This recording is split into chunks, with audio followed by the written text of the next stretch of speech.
Landback isn't just literal landback, it's reclamation of cultural identity. There's a direct correlation between the healing of Indigenous people and the healing of the land.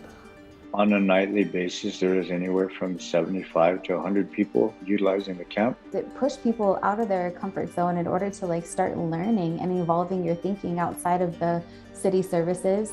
Camp Mniluzahan is the very example of what happens when Indigenous peoples are able to reclaim land. It's all coming up on the Laura Flanders Show, the place where the people who say it can't be done take a back seat to the people who are doing it. Welcome.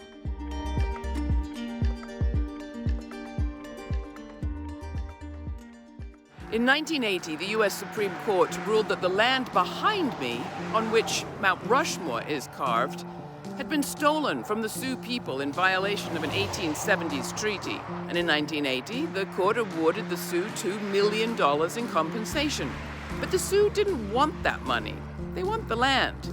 And they want it still. And not just to own it, but to operate it and look after it in an entirely different way.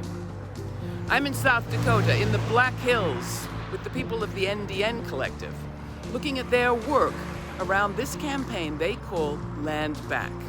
The campaign launched on Indigenous Peoples Day 2020, a year ago, almost to the day. Just a few months before, in the midst of nationwide demonstrations against police brutality and anti-Black racism, members of the NDN Collective and hundreds of other Indigenous land defenders had rallied to stop President Trump from giving his 4th of July address from their ancestral homelands.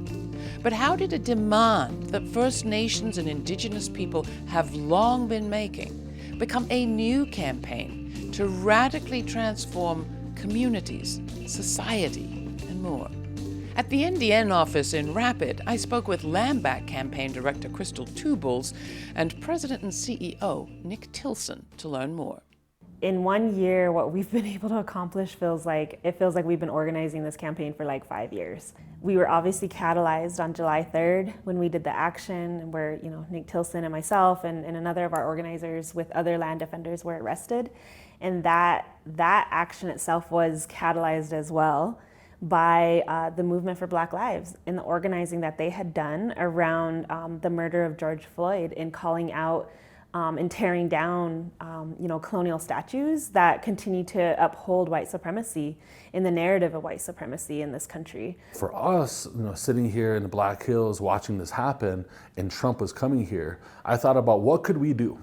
What could we do as Lakotas, as Indigenous people, to stand in solidarity with the Black liberation movement in the moment of a racial uprising, but stand in our own power with our own identities and who we are, but contribute to that narrative, but at the same time make sure that the struggle for Indigenous people, Indigenous lands, and our future isn't erased in the process.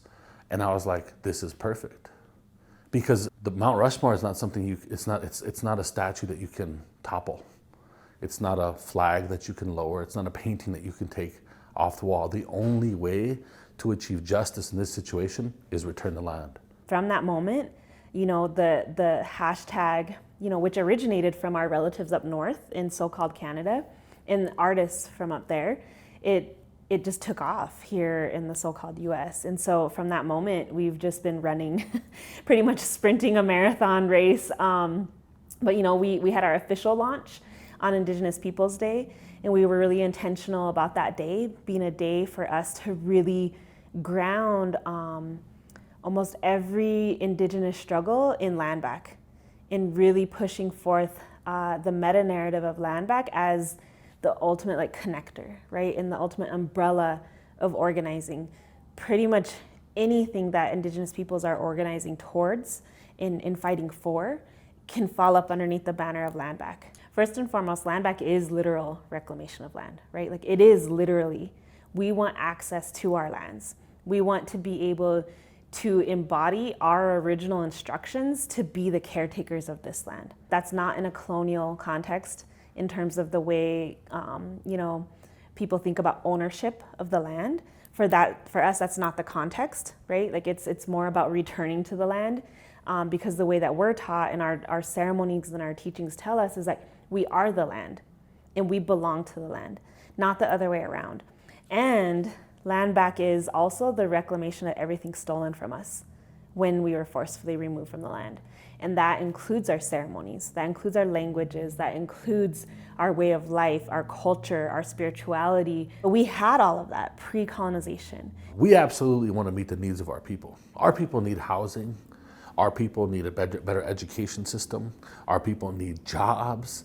Our people need child care centers. Our people need all the things that people need in society today to meet their needs. We want to make sure that we create community development strategies to help accomplish that, right? And that's some of the work that we're engaged in now. It's where we're reclaiming different lands here right in the Black Hills, right here in Rapid City. Some of them we're buying, some of them we're getting gifted, some of them are being negotiated, some of them the city are having to give up or return them. And we're utilizing those lands to engage. What does that future look like? Because for so often, many of our people haven't been asked the question, what is it that you want for your future? What kind of community do you want to live in? Like just about every city in the United States, Rapid City in South Dakota, in the county of Pennington, has a big problem with poverty, homelessness, addiction, and abuse. The homeless population is growing. There's been an influx from the local Indian reservations. Many who are here, many new homeless members who are here, are attracted by the free food in parks. There are several groups now feeding homeless members in city parks and about town, and that is a big attraction. We know this because this is what they tell us. Many of this group are also attracted by the availability of alcohol. They've spent millions of dollars trying to address that problem too. But in the winter of 2020, the movement organization NDN Collective arguably accomplished more when they brought dozens of their relatives from downtown up here into the hills to a camp, a Tipi camp called Camp Mniluzahan. Since mid-October, Camp Mniluzahan has provided shelter and community to those in need. Today, they allowed the media in for the first time, giving details about day-to-day life in the camp and insight for the future. There are between 12 and 20 volunteers a day and any number of people using their services, which makes the camp into a mini community with multiple tents, a mess hall, and even a communal fire. One of the main volunteers said their goal is to protect relatives. I spoke to two of the members of NDN Collective about what happened here. We have a history of our people living along the Rapid Creek. The Rapid Creek is where Rapid City got its name from. And many of our relatives gravitate towards that, right? Like water's life, it has energy, there's safety in it. And so a lot of our unhoused relatives stay along that creek. Our creek patrol started last summer, initially to check and make sure the welfare and safe being of our people, our relatives down on the creek here in Rapid City, offering supplies such as hygiene, blankets, food, every now and then a hot meal, taking it out to them, and just making sure their overall safety is okay. There's a lot of gaps in services wherever you are, whatever city you reside in. And so Creek Patrol was kind of a call to action, as you will, by a group of individuals that just saw that need and that went out there and just did the work. They started over a year ago now, and I came into Creek Patrol about 3 months later.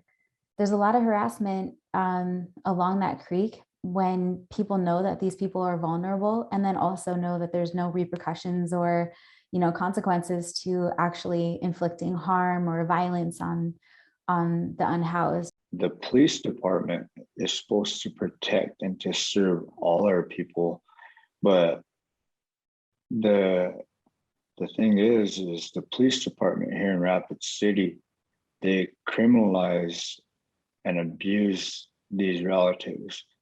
What was the relationship between the work of the Creek Patrol, working with the unhoused relatives down along the creek, and the creation of Camp Mniluzahan that followed?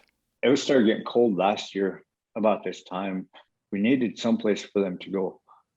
We asked the city if we can find a place to rent, build a vacant building, We reached out to the mayor.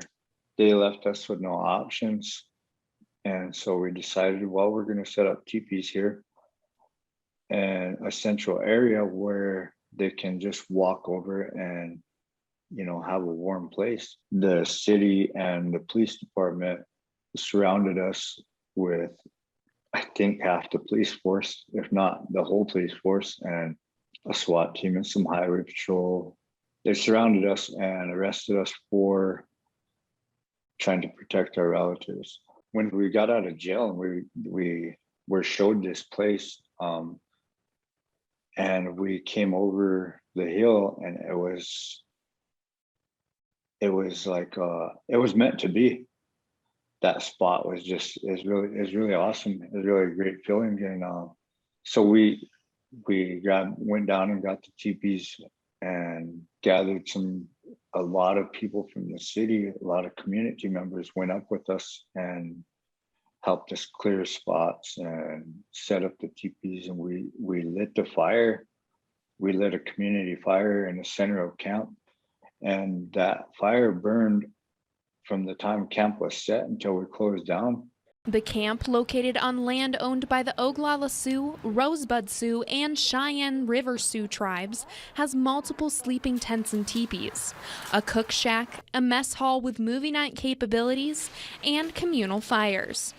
The camp has received numerous donations, including food, money, and everything in between. What do you think Camp Mniluzahan was able to provide that Rapid City Services hadn't? Many of the people you were housing at the camp were struggling with different sorts of addictions. I think the biggest thing is that we saw them as relatives, that we saw them as humans. They weren't just a number, that we weren't getting funding for them, but that it provided a safe space for them to be. On a nightly basis, there was anywhere from 75 to 100 people utilizing the camp. As they started seeing that these lands are our homelands, this land belongs to them, and by the tribes allowing us to open up the camp on Lakota territory in our Black Hills, it sparked a little fire, and so slowly we started getting 4 or 5 people being sober for a week, and then pretty soon it started growing. All the way into April, we had, I'm guessing, a little more than 50% of them were sober.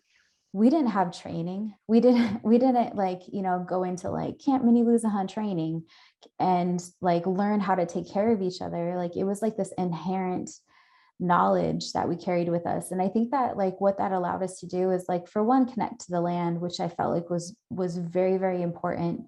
But also it created this system of accountability and relying on each other and finding purpose within camp. And just being in the land, being away from things that are distracting us from really truly connecting to each other. Our people can work with our people because we understand, we live the trauma on a day-to-day basis. We live and deal with the racism and the systematic oppression that this government has put on our people. And so it's easier for us to connect than it is for somebody who has never lived with the trauma that we grew up with. Because of colonization, because of assimilation, so many of our unhoused relatives are actually those that are victims of, boarding schools, or the grandchildren of boarding school survivors. And there's a boarding school in Rapid City where that was really right directly near where Camp Mniluzahan existed. And really, when we talk about the creek, our relatives used to make camp along that creek because they wanted to be closer to their children in the boarding schools. The trauma of the not-so-distant past runs into the present along the banks of Rapid Creek. But healing is possible, and for the members of NDN Collective, that process isn't just about reclaiming land, but also history. To learn more about the Rapid City Indian Boarding School, I met with Amy Sazu up at Camp Mniluzahan. She's education equity organizer at NDN Collective. So we call ourselves, our informal name is the Rapid City Indian Boarding School Lands Team. So our team did actually go down to the National Archives and look into, just looking for more information about the school, about children that might have died, and then what happened to them.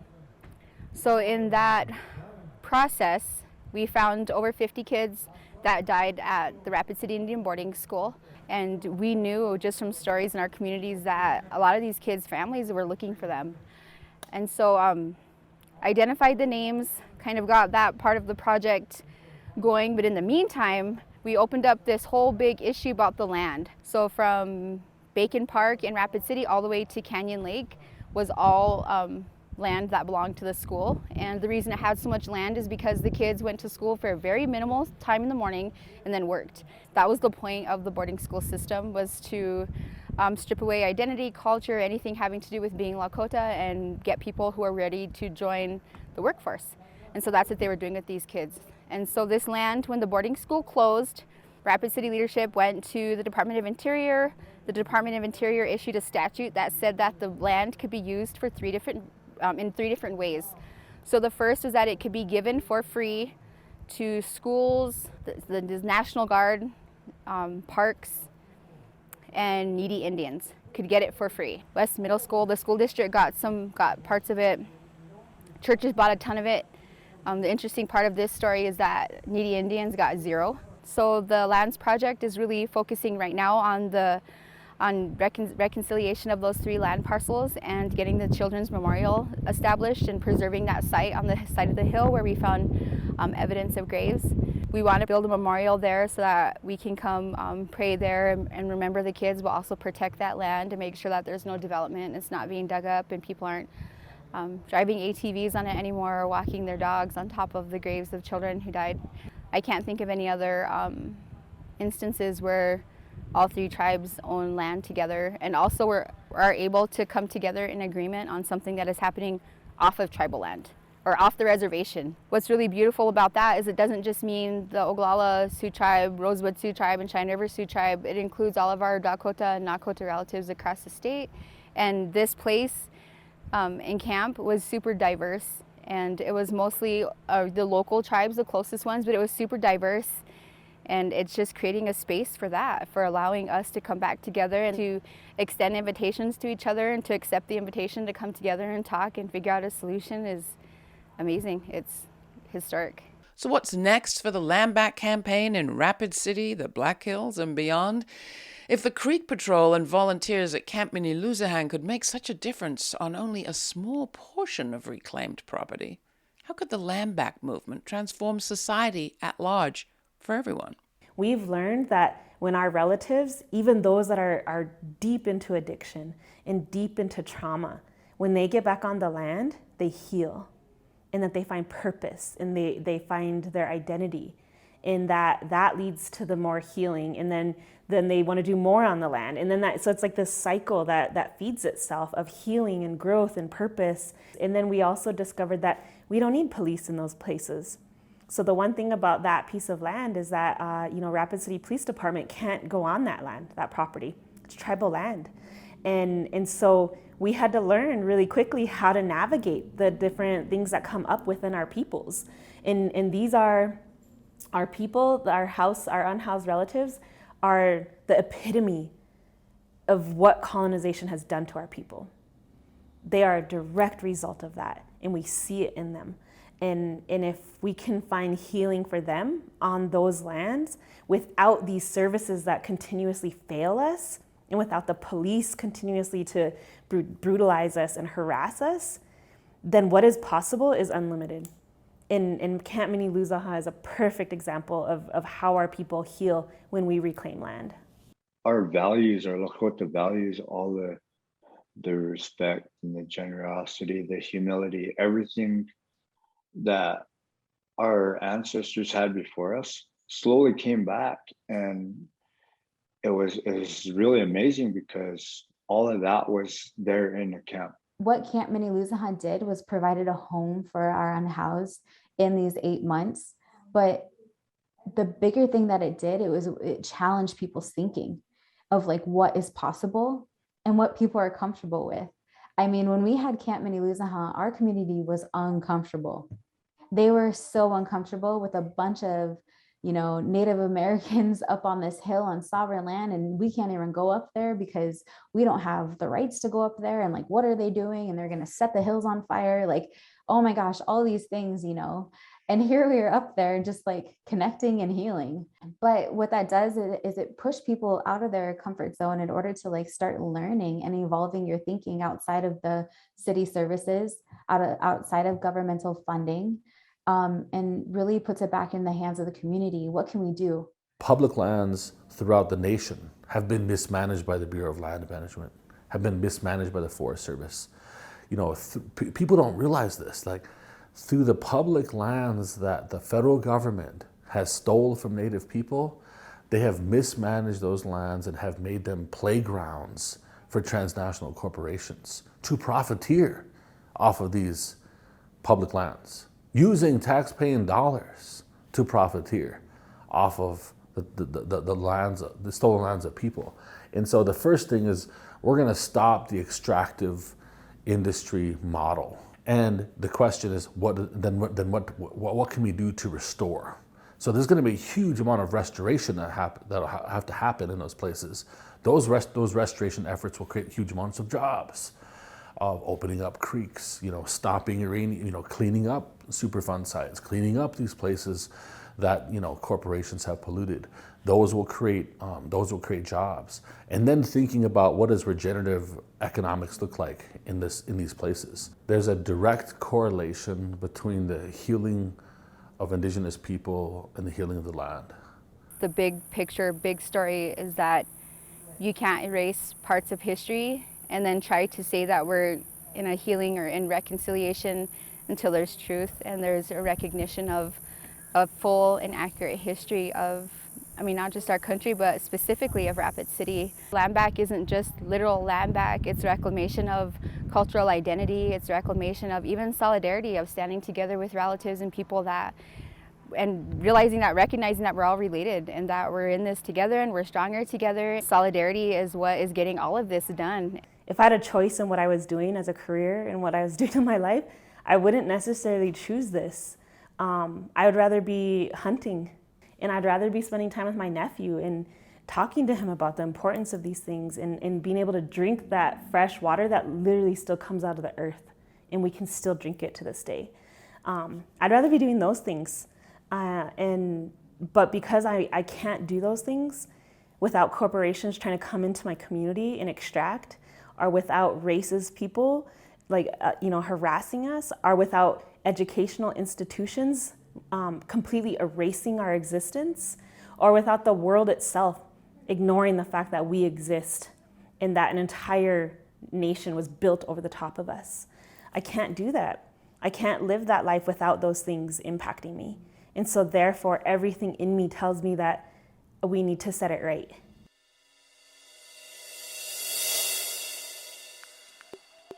Land. In this country, so far at least, land has meant influence and power. In the Landback struggle, that's a part of it, regaining something that's been lost. But Landback's not just about what is controlled, it's about how it's cared for, how that land is used, for what purpose, how it's tended, with what sort of a view to people, the place, and future generations. Now, I was in South Dakota in the Black Hills this summer, and since then, South Dakota hasn't been in the news much, but it did burst into the headlines this fall when the Pandora Papers, a massive global investigation, revealed that South Dakota is one of the world's largest tax havens. It's a place where all sorts of people from around the world, the rich and powerful, have put their money so as to hide it and keep it in their control and their families' control for generations, while having to give as little as possible back. It's all about keeping, towering up, not tending to the community's needs. And it's about hiding money from public coffers and taxation, right when we as a globe emerging from a pandemic need that money most. So you really have a choice when it comes to South Dakota, how the place is being owned and operated and run right now, and NDN's visions for the future. Tower up or tend? I'll only say that towers tend to crumble. Landback. We'll keep watching this story as it develops. I'm Laura Flanders for The Laura Flanders Show. Till the next time, stay kind, stay curious, and thanks for joining us.